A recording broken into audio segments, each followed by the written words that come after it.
Keppie and Benny, thanks so much for taking the time to sit down with us. I'm so happy to be here. So your channel is called How to Write Songs. I know that you both had super rich journeys as songwriters and as academics before starting this channel. I was just curious, maybe if you could start by taking us back to the moment when you first realized you wanted to team up, not just as musicians, but as educators and build this channel together. That story goes back more than 20 years, I would say. I mean, there was kind of a moment about 3 years ago, but it was sort of 21 years in the making. So Benny and I have been friends for that long. So we met at about midnight on the slumping couch of a mutual friend who Benny was share housing with, and I was at that moment going to law school. And, sort of coming back to the house to hang out, and our mutual friend said, "Oh, Benny plays the guitar. Keppie, you play the guitar. You guys should talk." And Benny and I have been talking for the last 21 years, basically, about music and songwriting. And we've essentially sort of had parallel careers in that respect. We both started out on completely different tracks. So I started out at law school thinking I was going to be a lawyer. Benny started out in industrial design thinking he was going to be like a furniture maker or a toaster designer. I don't even know, something like that. But both of us just had a burning passion for music, which was sort of undeniable. And so both of us actually kind of like abandoned those much more sure thing careers for our passion, which was music. And since then, we've both had, careers as songwriters, composers, and a variety of things. But both of us also started teaching and having the opportunity to teach in universities and colleges all along the way. And I think for both of us, that was also an equal and parallel passion, was communicating this and teaching, putting these tools in the hands of other songwriters and other musicians who really wanted them. So both of us did that for over 10 years. And then probably, about 4 or 5 years ago, we just sort of started the conversation about the idea that these are concepts and tools and processes and methods that really do exist and really can help. And in a university and college setting, that stuff is obvious. Like people have elected into that, but we also are aware that there's a very powerful sort of cultural mythology outside of these institutions of training, particularly around songwriting, that you're just sort of channeling, you're channeling the muse, you're channeling the gods, and sort of like you've either got it or you don't, like that songwriting is just a thing that some people are sort of touched by the gods with and others aren't, And our experience both as practitioners and teachers is like absolutely anything else, there is of course going to be a natural spectrum of talent. People are going to kind of just spill out on a natural spectrum of talent, but wherever you spill on that spectrum, there's room to move, and there's dramatic room to move based on your knowledge of the skills and the tools of the craft and your willingness to practice those things. And we're putting those tools in the hands of college and university students, but we really wanted to put the tools in the hands of absolutely anyone, anywhere in the world. And at that particular moment, having had careers in music means we actually have sort of the skills in, let's say, like audio technology. And we looked at YouTube as a viable option for kind of putting these tools out in the world, and just realized that there was kind of a hole in YouTube, which is a magic moment for anyone where you sort of go, look, there's lots of people educating about music and music theory and doing it really well, but there's no one speaking directly to songwriters, And we sort of realized that we as songwriters and songwriting teachers sort of were weirdly at this perfect intersection of being able to fill that space that didn't currently exist in the YouTube space. So we decided that YouTube was going to be the sort of primary medium through which we would kind of communicate that publicly to the world, essentially, and started doing that. So we started doing that in 2021. and sort of did it a little bit flailingly in 2021. And even through 2022, we're just still kind of figuring it out. But then in 2023, we sort of figured it out. We sort of figured out how to do it and how to make it sustainable, and how to make high quality content and do it on a regular basis. So that was kind of the journey. And but part of that journey as well was sort of doing that and then kind of taking the plunge to actually do that full time. And that we both went full time in 2023 doing that. And then on the back of that, also offering courses and programs and songwriting sprints and a membership community for songwriters around the world who want to engage a little more and actually do things in sort of a sequenced way or in a supported way, or do it in community, or, you know, be able to share their work and get some feedback as well. So that's the story. That's really great. I mean, I think just watching the evolution of your channel, you know, one thing that really stands out is just how well produced your videos are. I think anyone who's tried to make a video knows how hard it is to decide what you're going to say. And, you know, you want to say it clearly and correctly and approachably. But I'm really impressed with the way that, you know, your videos always are very clear and they have high production value. And it feels like the concepts are really articulated, just very approachably. I'm curious, you know, where these ideas come from. Or do you have jam sessions with Benny, and you're like, you know what would be a really good video? Let's talk about this bit. How does that work? YouTube strategy is like its own, it feels like a full-time job, YouTube strategy. Like Kep and I, we were really in it for a year when we were trying to build the channel. And when I mean in it, like you become obsessed. You're lying in bed at 11:30 at night thinking about scripting, and you're thinking about the hook. How grabby is this in the first 30 seconds? You know, can I retain the engagement? And then how do I structure the chapters? Like you're just in it so obsessively that it kind of, you've got to be careful. And we've had to really kind of balance YouTube with all the other things we need to think about, like building the business, running the business, engaging meaningfully with our community members, still making time to be practitioners in our own songwriting and composition, because if we lose that, then, you know, it doesn't feel great. But we were really lucky, going back to the story Kep was just telling, we were really lucky when we were in unis lecturing. We weren't just delivering content that was given to us. We were very lucky to be in a position where our heads of department and the people we were working with really trusted us to start creating some of this content. You know, we started developing units. We started making the content that we had to then deliver and other lecturers had to deliver. And I think going through that process, you know, suddenly looking at a unit outline that's been given to you and saying, here's the rubric, here's the parameters, here's the outcomes. Can you now design a 12-week experience or a year-long experience, whatever it is for all these students? And that was amazing. Like looking back, I don't think we realized how amazing that was. But looking back, that was incredible as a training program for us, because to look at a unit outline and say, how am I going to bring this to life? How am I going to bring it to life? How am I going to structure it sequentially so it makes sense? How am I going to make it entertaining so that 18-year-olds aren't falling asleep or walking out of the room? How are we going to do all of those things? And most importantly, how are you going to make it clear, concise, compelling, you know, make it so that people really want to come back?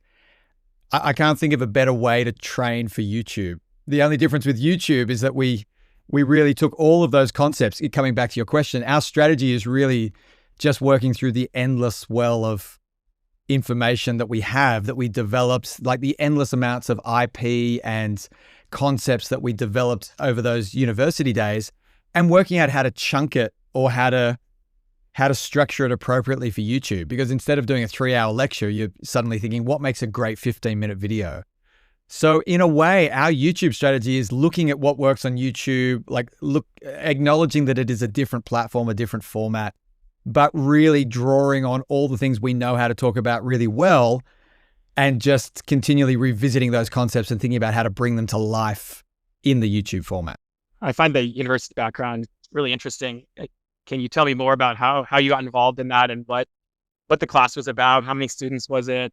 Which university it was? Oh, yeah. Well, Kep was, in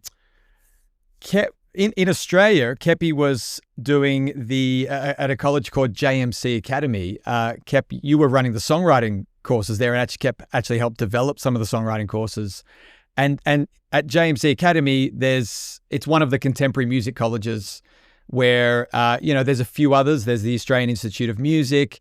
And I was at the Australian Institute of Music. Keppie was at JMC. Kep had to leave JMC. I took over the songwriting course, and then these other songwriting units came in. There's a Melbourne, Brisbane, Sydney campus, so they share IP and content. But it really was kind of, it was really interesting in the sense that all of this course material was being passed around, and then we were expected to just modify it, develop it, make it our own. But Kep has also been online. Kep, you should talk about being online with Berklee and that experience. Yeah, my story sort of predates that a little bit, goes back a little bit further. So when I ditched my law degree, I sort of ran away and joined the circus, so to speak. So I had been visiting my sister in Boston, she was doing like a semester at Harvard in Boston. And I, as a young person, went to visit her with my mum and just went there for, like a week to go and say hi. And I had studied guitar, since I was 11 years old, and a few years predating that had a teacher who had studied at the Berklee College of Music in Boston in like the 70s. So I knew the name Berklee College of Music. And when I just happened to be in Boston, I remember opening up literally a paper map of Boston one day and seeing the Berklee College of Music on the map and not even realizing that it was in Boston. And I had one afternoon left in Boston and I was like, oh my God, the Berklee College of Music is in Boston. So I walked myself from, I think we were staying in Cambridge near Harvard. I walked myself all the way down Mass Ave, all the way across the Charles River Bridge and all the way down to Berklee. And it was a Saturday afternoon, so there wasn't really anyone there except for one person, sort of standing at a kiosk with a bunch of the like prospectuses. And I was like, what can you show me? And this person sort of handed me a prospectus and sort of took me on an unofficial tour around Berklee. And I flipped through the prospectus and just sort of made the immediate life decision that is only, capable for a 21-year-old to be like, this is where I will go. I don't even need to sing anymore. I'm convinced. It's taken me 5 minutes to make this gigantic life decision. And so I had to come back to Sydney and get my portfolio together and released a record in the meantime and put together a full-on application and got in. So I actually went and studied at the Berklee College of Music in Boston between 2005 and 2007. And my trajectory there was fast in the sense that I really put myself in the path of a lot of the faculty and just knocked on every door at every kind of office hour and sat with some of the songwriting faculty and really just wanted to like soak it up as much as I could. I then was very, very fortunate the year after I graduated to be invited to sit in, to be a part of a group of sort of hand-picked songwriters to be mentored by John Mayer for a week. So John Mayer came to Berklee in 2008 and his goal was to sort of mentor a small group of songwriters. So I was invited to be part of that group and then was lucky enough to be one of the kind of few who he handpicked to produce one of their songs. So I had this extraordinary experience, which just kind of, I think, like solidified some of my relationship to the songwriting department. And then shortly after that, a faculty position became open in the songwriting department at Berklee. And I was invited to take that position essentially at the tender age of 26.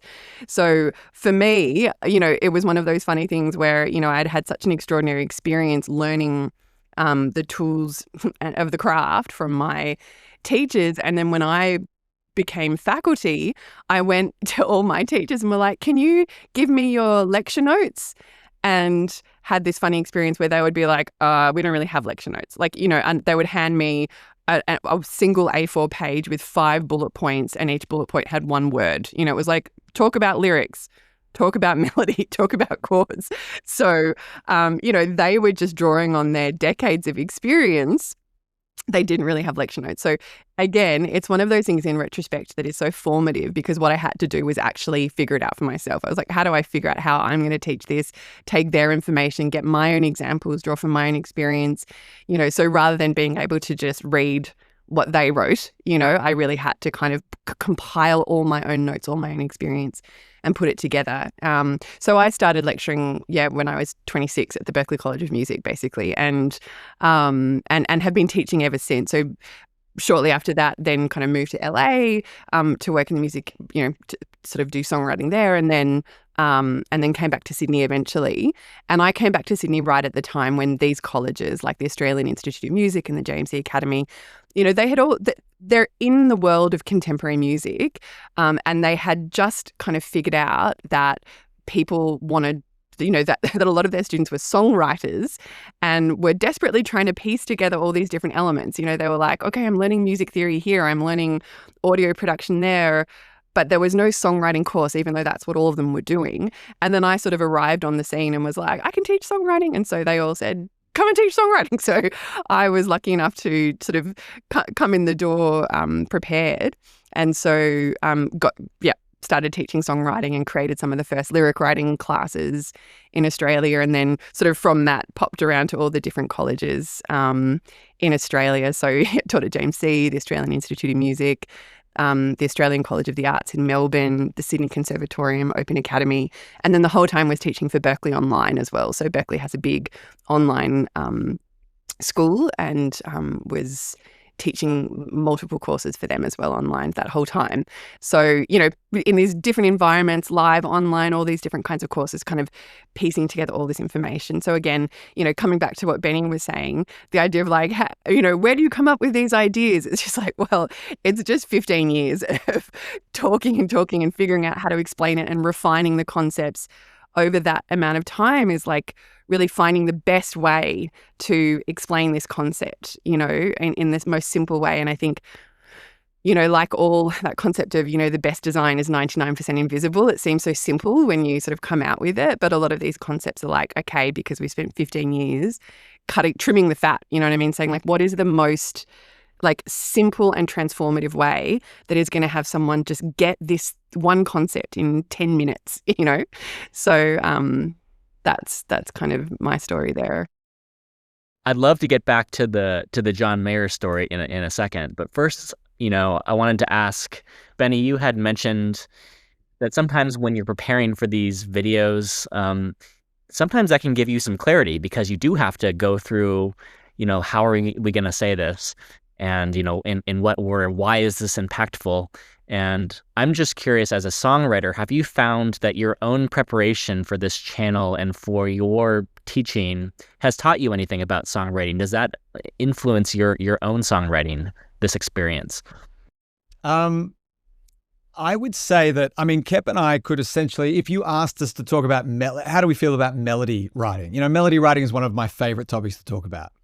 I find composition of melody just this endless game, but it's also an endless thing you could talk about. So if you wound us up and let us go, we could be here for 6-7 hours. We'd have to break to go to the toilet and have a coffee, but we'd just keep going.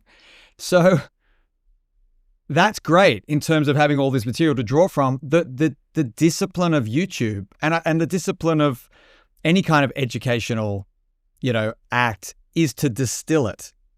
And so when we're writing our scripts, we've made a real habit of saying, okay, we're going to create a hook, and the hook is really, the hook is really there to get you interested in the video, because if you can't get people interested in the video, no one's going to watch it, and you've wasted all that time and effort. And we want people to watch the video. But the real work that comes is sitting there and then scripting out what is the flow of information that you're about to present. And I always learn something by trying to structure or by trying to work out what is the optimum order of events in a video. So I'm going to talk about this particular component of melody writing, or I've got this idea and I'm going to go, oh, that's great. That's an easy idea to talk about. Every time you think it's an easy idea to talk about and you sit down to do the script, you realize how quickly it can descend into different rabbit holes. You could go this way, you could go this way, you could show this example. The real discipline for me, and the thing I have learned most about my songwriting through this process, is it's actually easy to get complex. Like it's easy to go into music theory. Kep and I both have a lot of music theory background. We both have a lot of terminology we can draw on. And every time you draw on complex terminology, you create a gap that's bigger between you and the people who don't understand that terminology. And I think we learned this in uni as well. Like if I say modulation, let's talk about modulation. Most people don't know what modulation means, but if I say, let's talk about changing key, a lot of people go, oh, okay, changing key. I've heard of that. Like it reduces the gap between the people who have the, who have the terminology and those who don't. So try to simplify complex ideas down into everyday language and then illustrate it and then bring it to life practically. That has taught me so much about songwriting just in terms of simplicity, because my default is to go to complex, to go to, let's use all the chords. Let's use all the different techniques. When you have to sit in a songwriting session and say, what is the simplest way to bring this idea to life? Like, what is the most elegant, beautiful way to express this idea? I think that is what every songwriter, that's what every artist is kind of aiming for. Simplicity is it's really hard to do. So yeah, I would say finding an idea down to simplicity has been the big learning. Your videos certainly target like a range of songwriters' abilities, from beginners to more advanced. And I was kind of wondering, you go through different processes. You start with the lyrics first, you start with the chords first. What is your songwriting process? Do you follow that exactly, or do you have kind of your own that's kind of informed by your experience and background? Kepp and I have we should talk about our songwriting processes differently, because we're lucky enough to be working together for the first time on a collaborative project. We've launched a band finally called Names of Birds together. And it's been joyful. It's been so delightful to actually take a friendship that's been going over 20 years. And, we've collaborated on music projects before, but we're now writing together. So we're bringing our two songwriting processes together. So I'll let Kepp talk about her process, but my process is, and I talk to our community members about this. My process is very diverse, like deliberately diverse. I don't have one way of starting a song, because I refuse to acknowledge or I refuse to let writer's block be a thing. I think that if you have multiple ways of starting, then writer's block never happens. So one day it'll be working to a drum groove. One day it'll be sitting with chords on the guitar. The next day a lyrical idea will come and I'll develop the idea lyrically first. I really do bounce around between different methods, and I really do collect all of my song ideas in different formats and sort of document them and refer back to them and structure them in different formats. But I do that very strategically so that on any one day I've got something I can do that'll work. Because some days you're not feeling like writing lyrics. Some days you're like, it's not happening. And on those days, having chords, having a melody thing you want to develop, that's the moment where you go to those. So my challenge is to try and actually wrangle all of the different things I collect. My notes system is a disaster. It's just, it's organized, but I'm drowning in material, which is its own problem. But yeah, I wouldn't recommend it for everyone. Kepp.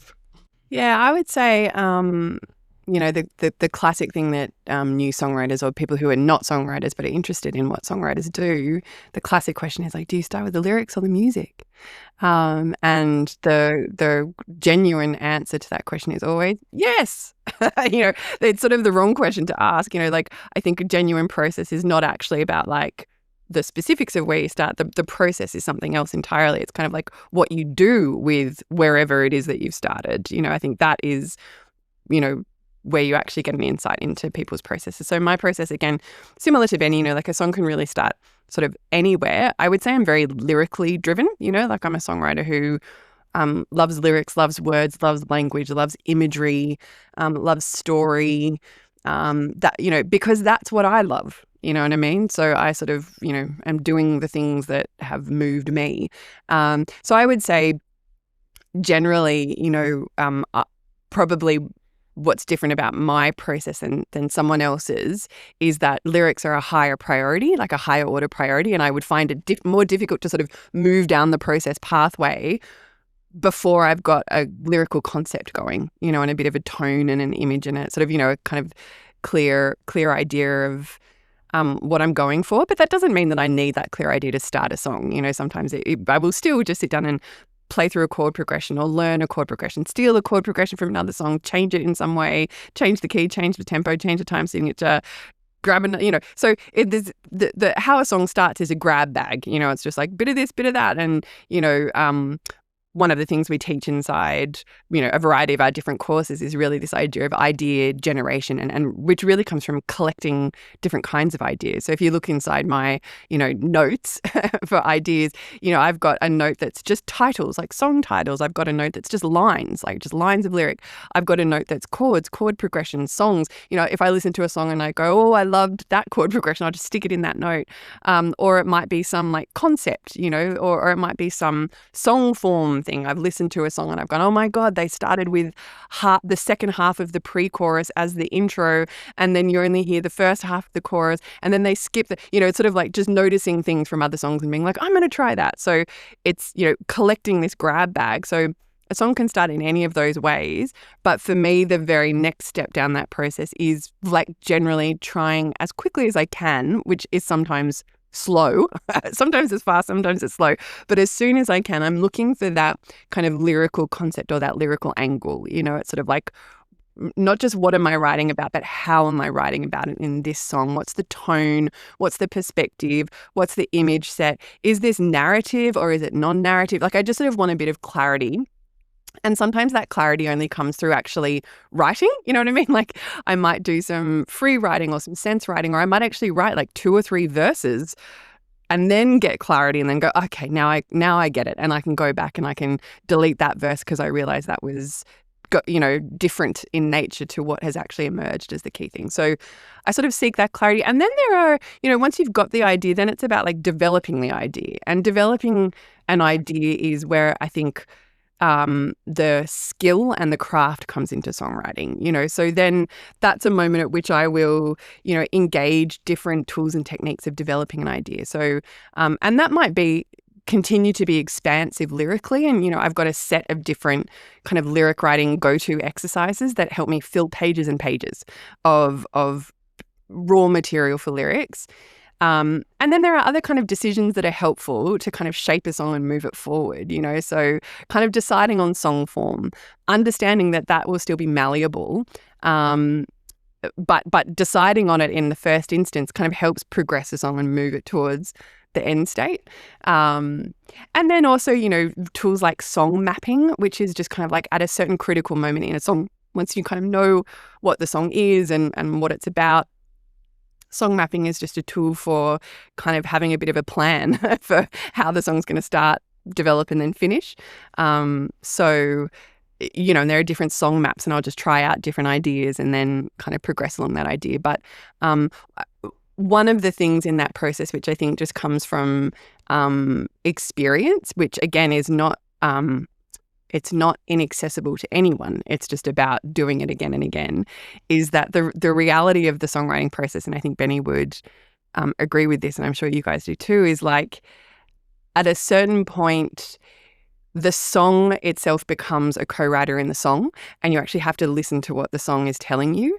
You know, you can try and impose your will upon a song, but, you know, part of the big becoming an experienced songwriter is becoming sensitive to when you're actually trying to do something to the song that it does not want to have done to it. You know what I mean? So part of being a songwriter is kind of being sensitive to the thing that is emerging and actually just almost like accepting it and listening to the song and then making the decisions about what happens next based on what the song is actually emerging as. I know that sounds a little woo-woo, but I do think that it's accurate to my experience. Benny, do you agree with that?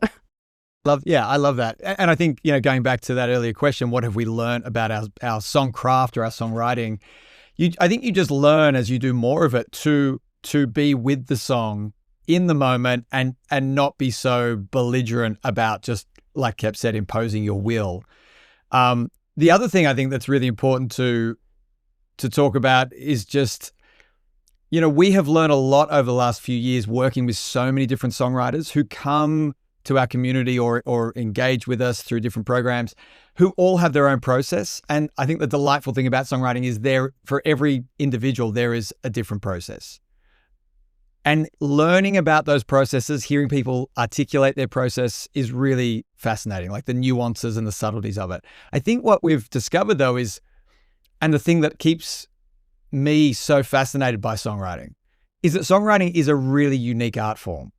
And we really need to acknowledge the uniqueness of it in the sense that there are people who come to our communities who feel really comfortable writing lyrics, and they write whole pages or pages and pages of lyrics. And they're essentially identifying as poets in some situations. And then there are other people who come and they've got incredible musical knowledge and they can write these beautiful, sweeping instrumental compositions. The challenge of songwriting is that songwriting is trying to bring together these two independent art forms. It's trying to bring together instrumental music and poetry and get them to play nicely together.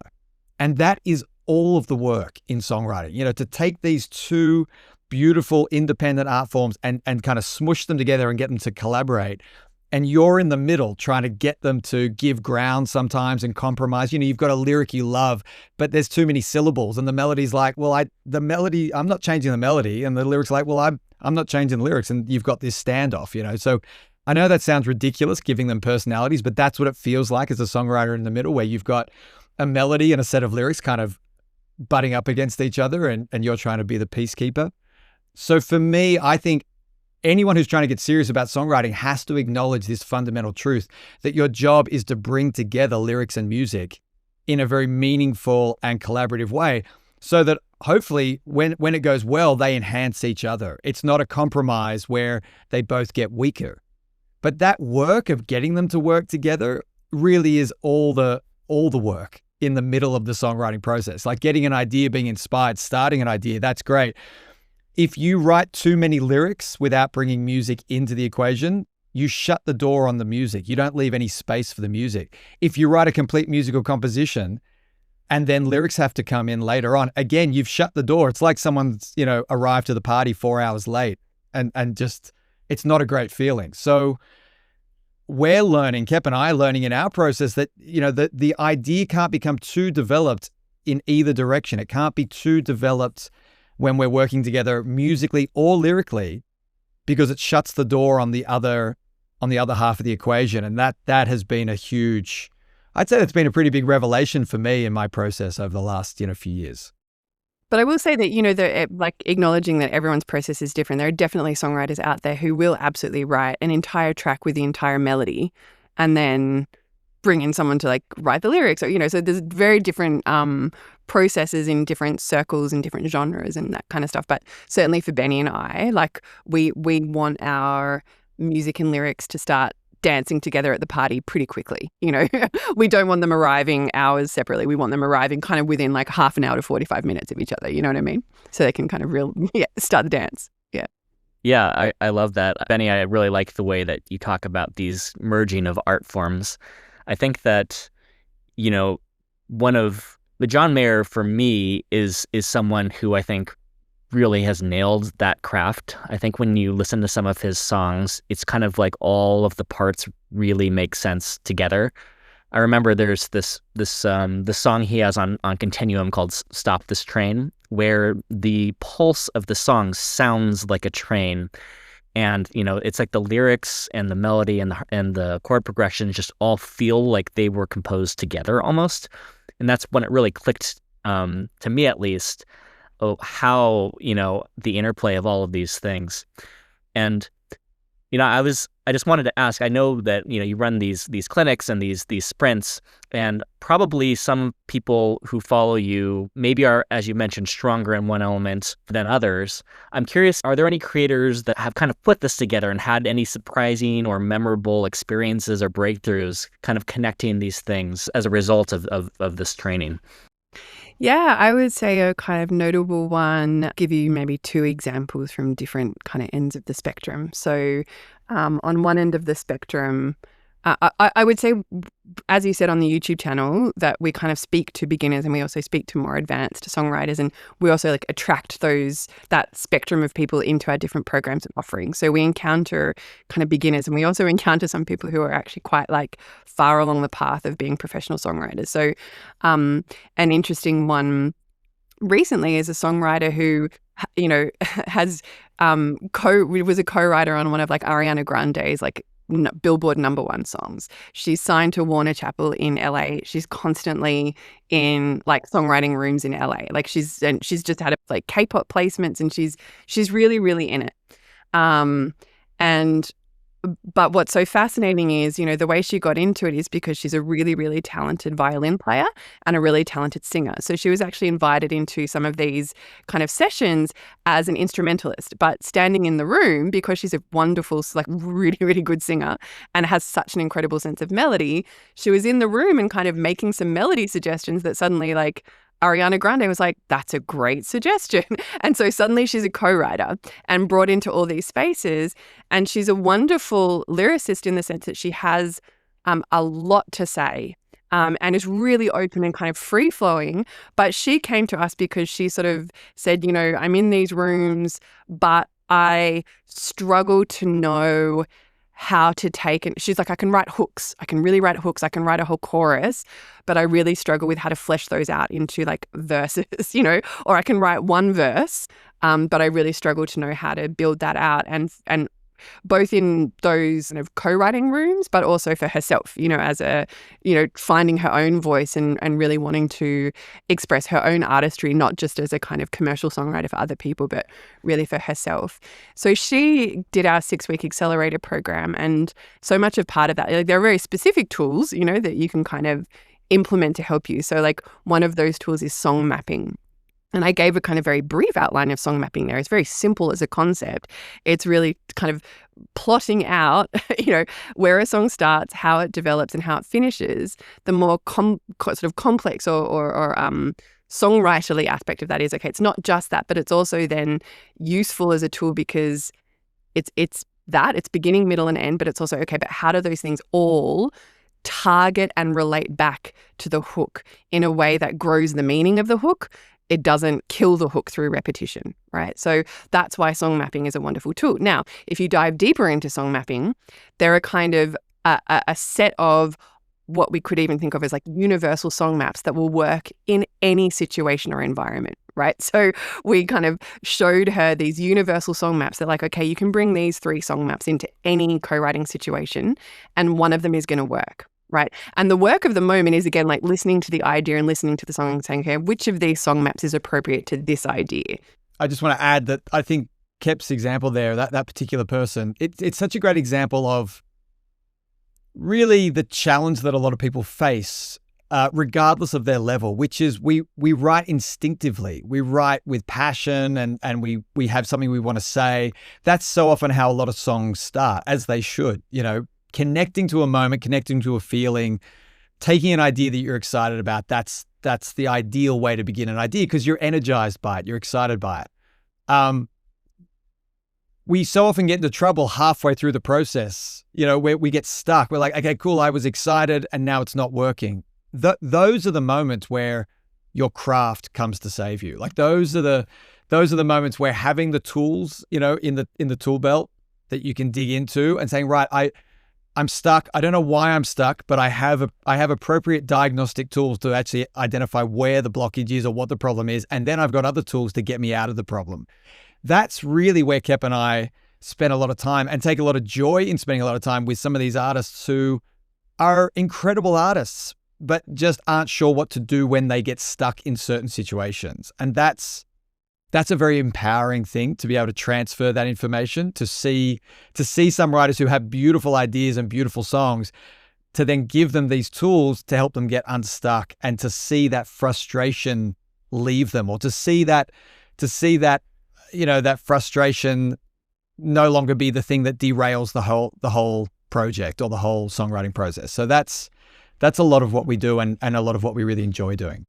I think maybe it's going exactly where you're about to go. You'd mentioned you had two examples, and I thought that was a really, really great example of this advanced person. And I definitely wanted to make sure we heard about the someone on the other side of the spectrum. Yeah. So the other example that springs to mind immediately is a member of our songwriting community who's an older gent called Don. And one of the things that Don was saying is, he's been a lifelong sort of hobbyist songwriter, but he joined our community because he wanted to level up. And in his own words, he said, I'm sort of a bit sick of the sort of like polite endorsements of my family who just seem to kind of pat me on the back regardless of whatever I did. And he was very, very motivated to write songs that actually moved people rather than just getting the polite pat on the back from his, wife and children.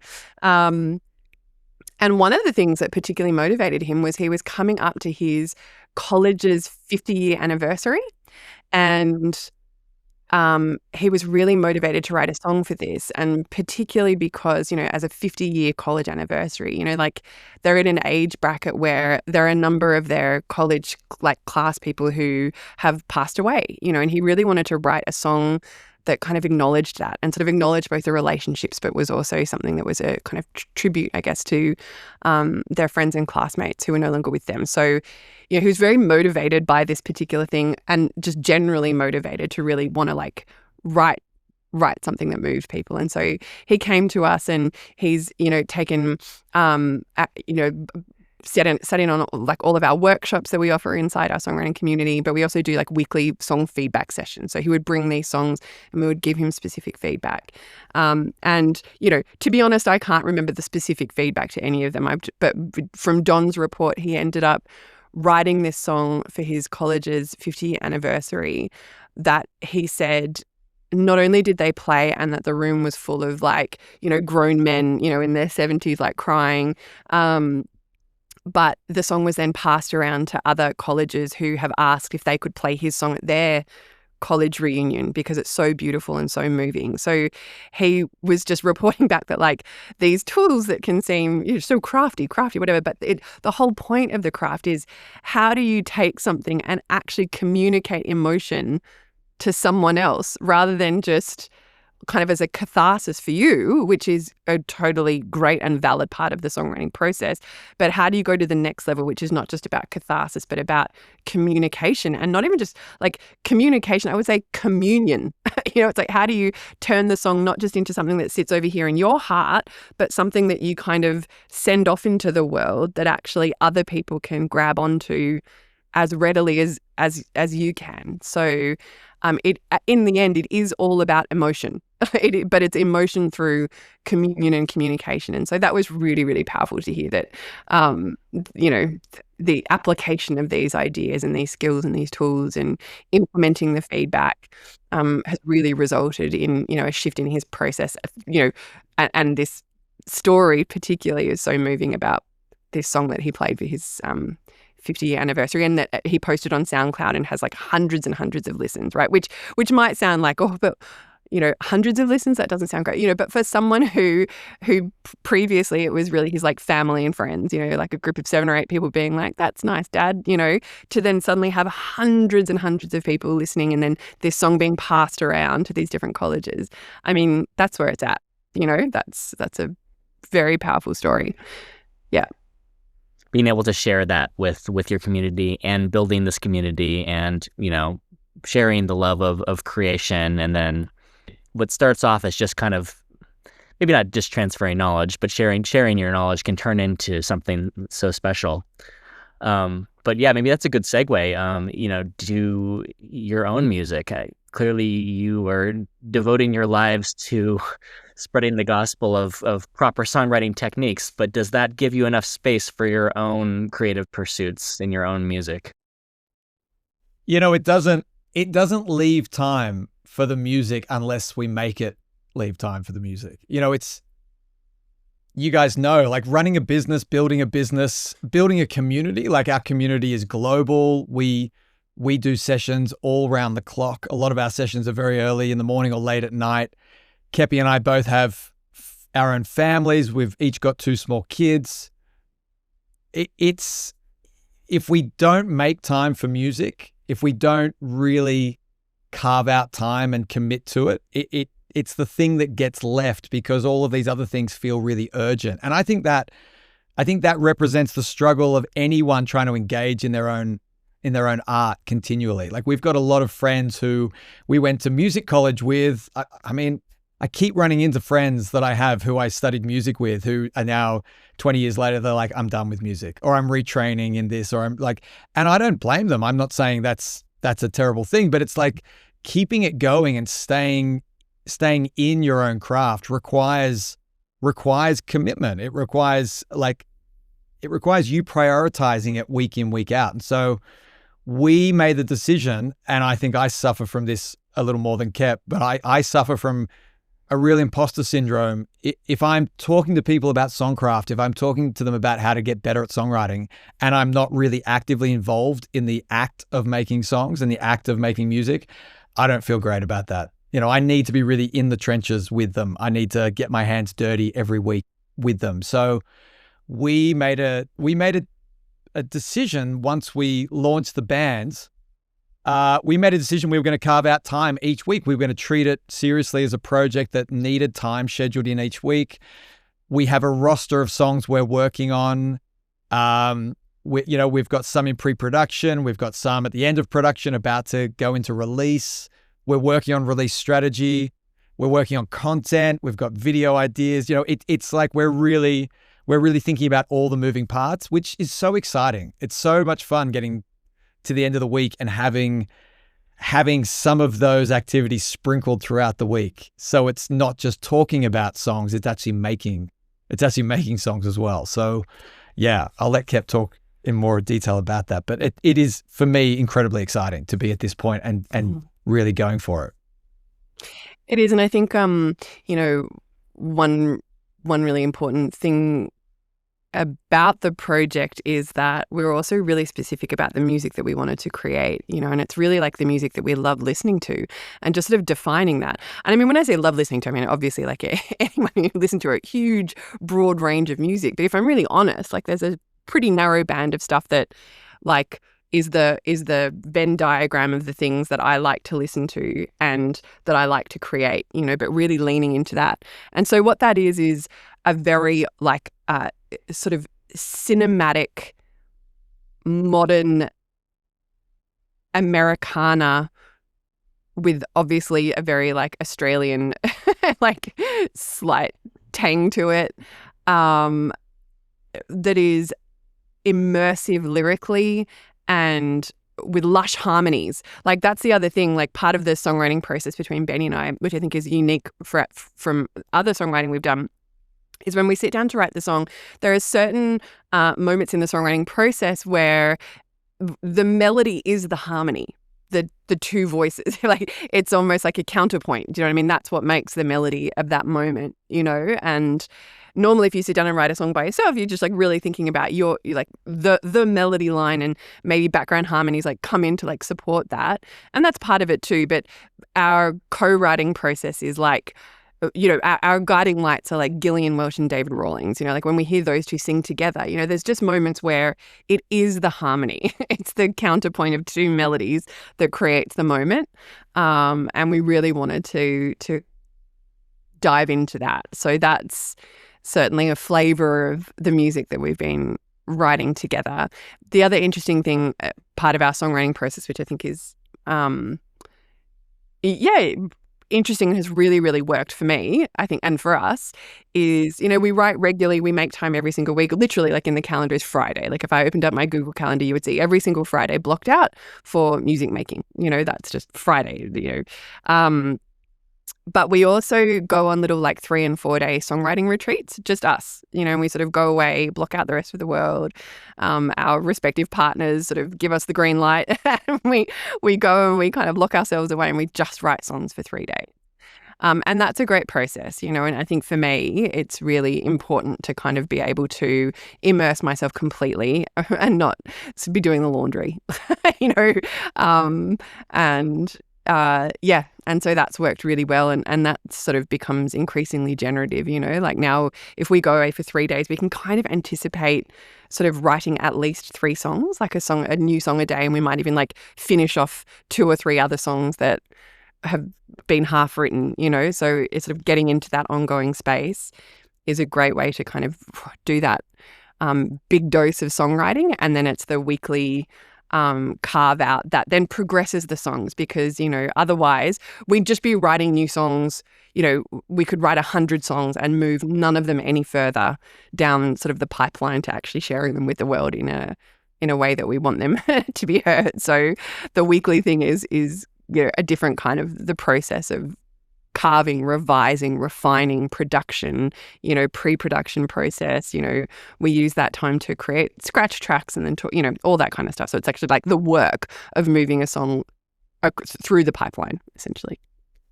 I'm sure it takes a different amount of time for every song, but is there like an average? Like how much work is it? How long does it take you guys to go from start to finish?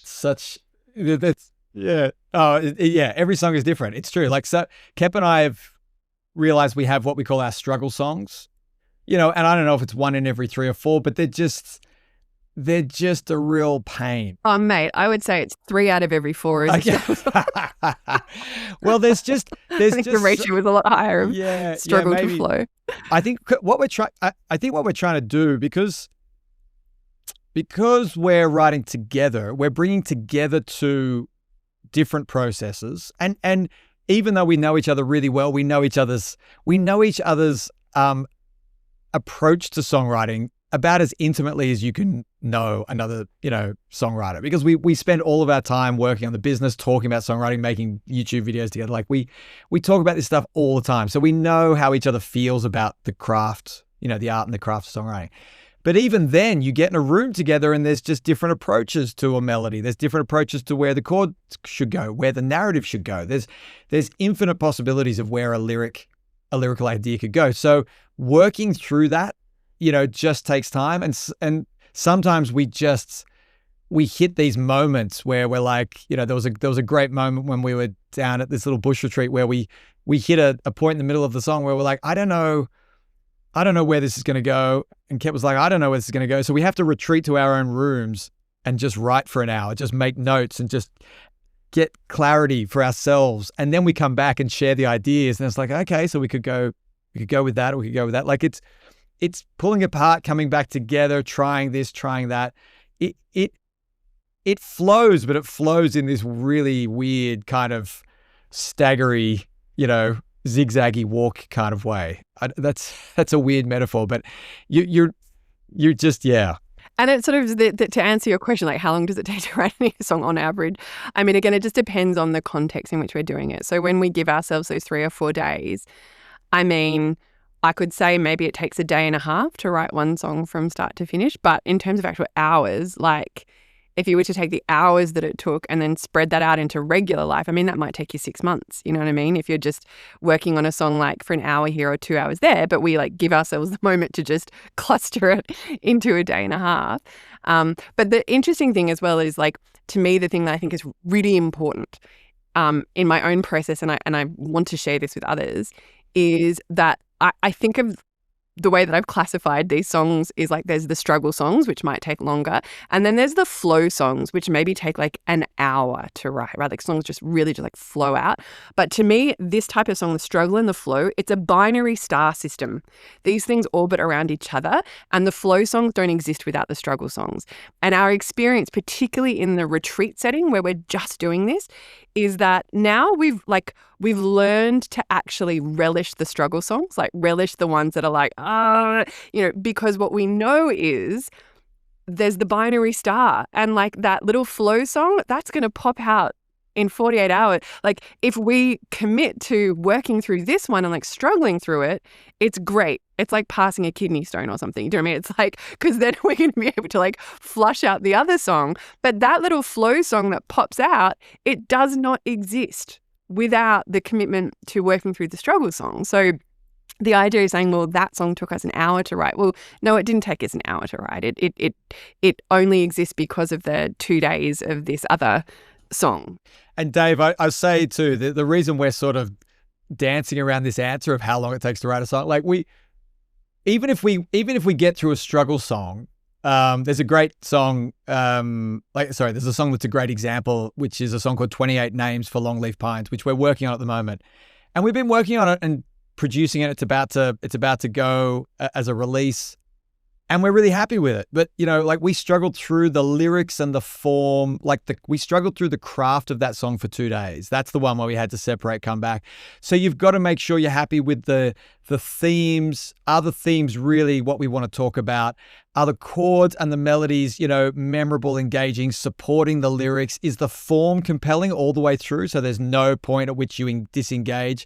Like we're really trying to make it so that this coalescence of elements is a beautiful thing. That's what we're trying to do. And then if we were going and just playing that live, like just playing guitar and singing, great, you go and play that, the next day. But to create a recorded version, this is what we're starting to find, like, because we're trying to create what is essentially this cinematic folk kind of genre, we then take it back to the studio and it's like, okay, 2 guitar parts. Are we going to play around with some different tunings on the guitars and get them to blend, like get some different frequencies happening? Where is the banjo going to go? Am I going to chop the mando, or is it like, and then drum parts, like, should we go with a tom thing, make it more, like rolling toms, or like, so then we start going through pre-production. And then, as I said to Kep, like I had a real problem with drums on that track. I spent literally 25 hours over the course of months trying to get the drums to mix right. I called friends, I sent files to people, I had phase issues. So then you're in this world of like, we're really happy with the song. We've written the song. We think the song is beautiful. Now we're grappling with the arrangement, the recording, the production, the mixing, just to get it to get close to the original dream, the original vision. I think Hitchcock nailed it when he said, the film you end up shooting is ultimately disappointing compared to the vision you had in your head. It's always going to be disappointing. You're just trying to get close to that beautiful dream you have. So that for me is like where, even if the song falls out in an hour, I know there's going to be months of arrangement and pre-production and mixing ahead. So it's like, it's just a journey. Each song is such a journey. Yeah. And even with that song as an example, like that song was finished after 2 days, right? Like we sort of like had the finished form. But then it was like 2 or 3 weeks later when I was sort of like, I don't really like the bridge. Like, it's just not doing it for me, like, and that's an interesting moment where like, we sort of like engaged the tools of songwriting. So coming back to like music theory, for example, to be like, let's start on a different chord. Let's, change the harmonic rhythm. Let's introduce a non-diatonic chord to create like, employed all these like technical things that theoretically should work. But ultimately at the end of the day, I was like, I just don't like it. Like, it's not doing it for me. Like the journey of the song at this moment, like the original bridge kind of like brought the whole energy down. And I was like, I want the energy to go up. So we need to just scrap that and try again. So that's about listening to the song as well and going like, well, no, I always, in feedback sessions, I sort of encourage other songwriters to firstly acknowledge you don't need to be an expert songwriter, an expert giver of feedback to give excellent feedback. And giving feedback to other people is also the best training to do this for yourself. And this is the reason why we can acknowledge that moment in a song, because giving great feedback is simply about paying attention to what you pay attention to and paying attention to what you don't pay attention to, or like what is disengaging, right?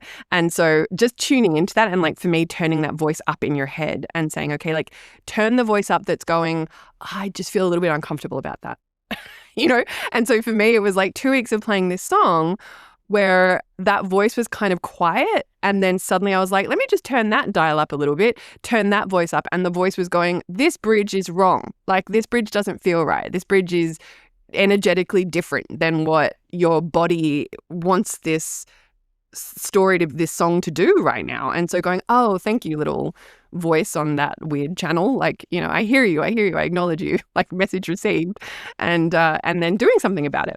But that voice is not there. I think this is so important for all songwriters to talk about, which we do talk about in our sessions. That voice is not there when you're in the songwriting process. Like when we were in the songwriting process, we spent hours on that bridge. Like we really tried to problem solve it, and just getting a bridge in place, you're high-fiving yourself going, yes, we solved the problem. Like we did it. Okay, great, job done. It's only weeks later where you've got some distance from it, and then you go, it's not right. And at that point, it's really tempting to say, yeah, but we put all that work into it. The sunk cost fallacy, where we've put all this work in, so we need to keep it. It's hard in those moments to say we put all of this work in and we still need to abandon it. And we're not abandoning it to repurpose it somewhere else. We're just never going to hear it again because it's just not, it's not right. And then you've got to open the door again on the song and say, right now we've got to dive back into the song and do another bridge. But once you've heard it, once you've seen it, once you've felt it, you have to do something about it. And it's the same with a line of lyric, that you're trying to pretend you're okay with when you're not. You always hear it at a gig when someone hates a line of lyric because they just mumble that line. They're singing and there's that one line that comes along and they just kind of mumble that one because they're trying to quickly get through it. They knew they weren't happy with it through the different iterations. So it's this beautiful process of refining and revisiting an idea and then ultimately deciding when enough is enough, and you've got to stop polishing. At some point you have to let it go. Well, thanks so much, you both, for sharing all of these stories and your inspirations and your process. We can't wait to hear that track. Maybe we can link it when it comes out.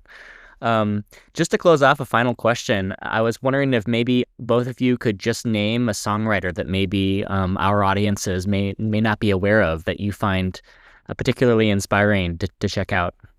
There is an artist called Bahamas that I think is just such a beautiful artist.